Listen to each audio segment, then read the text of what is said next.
এই মুহূর্তে আমাদের সাথে রয়েছে বদরুলনগর ওয়াসিনগরের জয়ী প্রার্থী রুনিয়াল দেববর্মা। প্রথমেই জানতে চাইব এই জয়ের আনন্দটা কেমন হচ্ছে?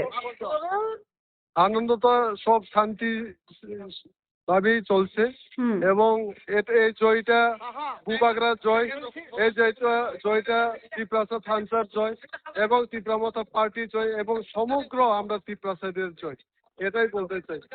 এবং 2021-এ আপনাদের যে ফলাফল ছিল আর 2026-এ যে ফলাফলটা এসছে, প্রায় দেখা যাচ্ছে যে 22টা আসনে আপনারা এখনো পর্যন্ত এগিয়ে আছেন। তো কি আশা রাখছেন? 28-এ কটা আসন মথা পাবে? 25টা, 24টা থেকে 25টা, আমি তো প্রথমেই বলে দিয়েছিলাম। 26টাও হতে পারে এটা।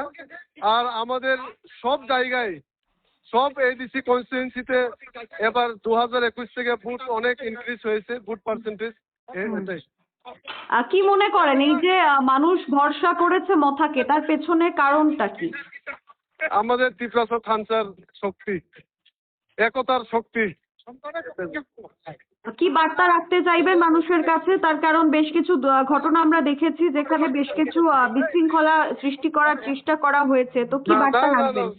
শান্তিতেই থাকবে, সবাই আনন্দ উল্লাস করবে, কাউকে ক্ষতি না করে সবাই আনন্দ করুক, এটাই আমার বার্তা। অসংখ্য ধন্যবাদ আপনাকে। ধন্যবাদ।